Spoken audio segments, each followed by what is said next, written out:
Fala galera, aqui quem fala é o professor Alex Teófilo. Vamos para a aula 2 da Lei de Execução Penal, a LEP. Vamos lá. Na aula 2 a gente vai falar sobre classificação. Aula 2, vamos falar sobre o conceito de classificação. Quem é que faz a classificação dos presos? Então vamos lá. Primeiro de tudo, para que serve essa classificação? Qual é o objetivo? A classificação, objetivo. O objetivo é a individualização da pena. Individualização da pena. Tá certo? Individualização da pena. Quais os critérios? Quais os critérios? Os critérios são o quê? Os critérios você vai lembrar de AP. Antecedentes, personalidade, tá certo? Antecedentes e personalidade. A personalidade referente ao quê? Referente a alguns conceitos que eu vou puxar. Eu vou entrevistar pessoas, procurar informações em estabelecimento que ele trabalhou, tá certo? Estabelecimentos e outras diligências, tá certo? Ou diligências ou exames necessários, beleza? Então isso aqui é referente à personalidade. E o critério de antecedentes, existem exames para puxar os antecedentes dele, por exemplo. Então vamos lá, é exatamente isso que a gente vai falar aqui, ó. Então vamos lá. Eu tenho o seguinte: quem faz a classificação? Quem faz a classificação?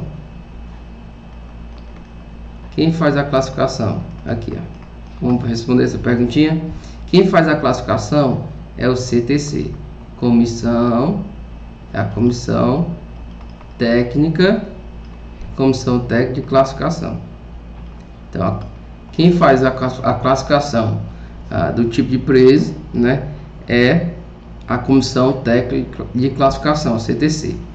O CTC ela é composto por algumas pessoas. Quem são elas? Então vamos lá, importante isso aqui, ó.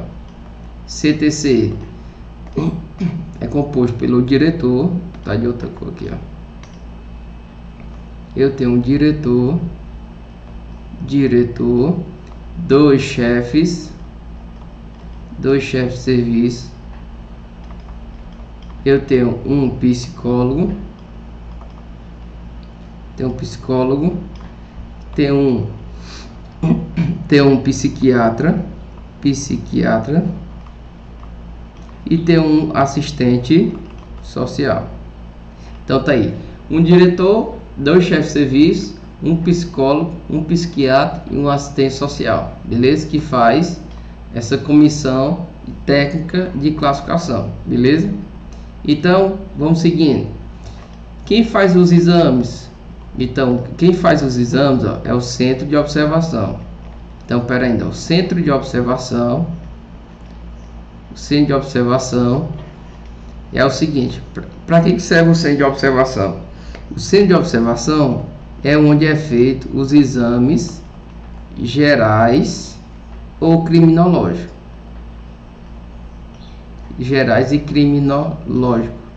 Certo? Então, onde é feito o exame criminológico ou o exame geral é no centro de observação, beleza? Aí o resultado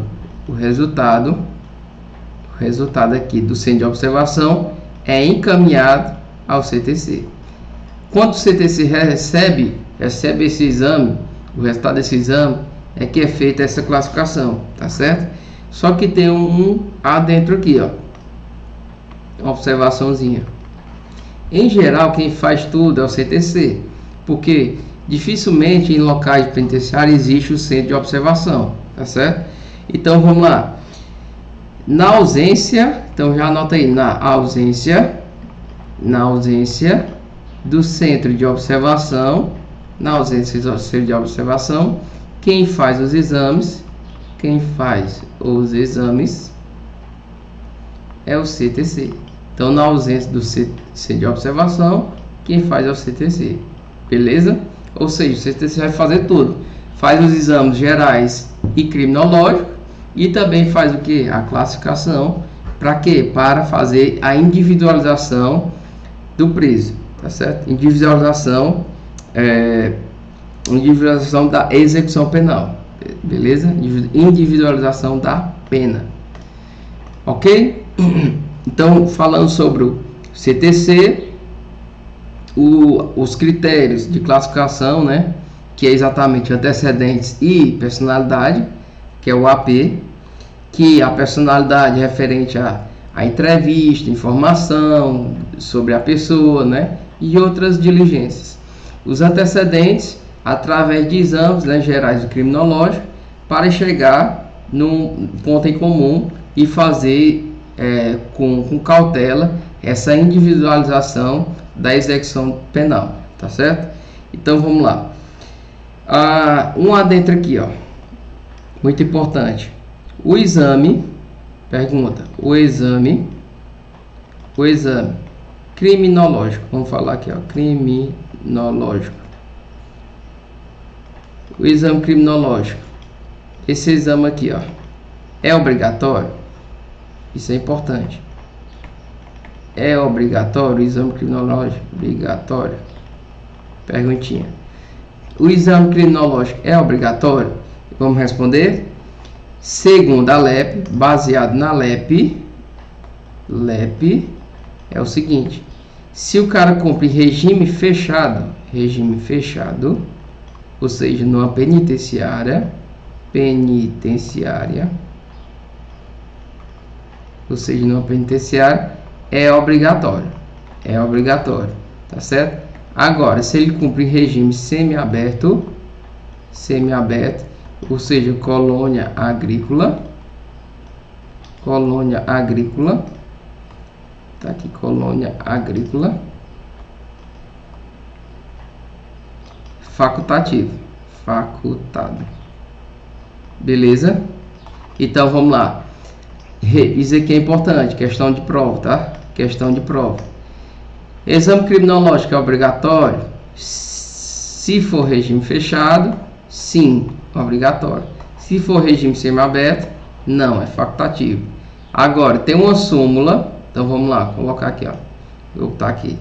Existe segundo entendimento simulado, súmula 439, tá certo? 439. Então você vai ver na questão. Se ele for falar consoante a lei, a LEP, aí você vai analisar fechado, obrigatório, aberto, facultado. Agora, se ele falar segundo o entendimento dos tribunais, segundo a jurisprudência, então é facultado, tá certo? Tanto faz ser regime fechado ou regime semiaberto, é facultado segundo o entendimento simulado 439, súmula 439, beleza? Então tá aí, muito importante essa parte aí, esse entendimento simulado aí para vocês. Outra coisa, vamos falar também identificação, vamos falar da identificação, deixa eu falar, identificação do perfil genético, tá certo? Identificação do perfil genético. A identificação do perfil genético, o que é isso aqui? A identificação do perfil genético é a extração do DNA, tá certo? Ácido desoxibonucleico, né? Assim, entender de química. Outra coisa, esse procedimento é indolor, que o preso pode sentir dor não, indolor, certo? Então, identificação do perfil genético, extração do DNA, procedimento indolor. Ok, é obrigatório, sim ou não? Sim, é obrigatório. Obrigatório. Anota aí, ó. Esse procedimento é obrigatório. A recusa dele gera o quê? A recusa dele gera uma falta grave, tá certo? Então, mais na frente a gente vai estudar os procedimentos, a sanção disciplinar, falta grave, tá certo? aqui gera uma falta grave, recusar a identificação de perfil genético. Vamos seguindo. A quem isso aqui é aplicado? A quem? Então vamos lá. É aplicado ao condenado, ou seja, o cara está lá na penitenciária, o condenado que comete crime doloso com violência ou grave ameaça, crime doloso, violento, grave ameaça contra, então vamos lá, pessoa, contra a vida, contra a liberdade sexual. Então o cara que foi condenado a crime doloso, violência, grave ameaça contra a pessoa, a vida, liberdade sexual e a liberdade sexual vulnerável, tá certo? Liberdade sexual contra a pessoa, contra a vida, liberdade sexual e vulnerável, tá certo? Então o cara que cometeu esse crime doloso, tem que ser crime doloso ou violência, grave ameaça contra a vida, contra a pessoa, liberdade sexual e liberdade sexual de vulnerável, tá certo? Aí ele é obrigatório a identificação do perfil genético. A recusa é falta grave, tá certo? Recusa é falta grave, beleza?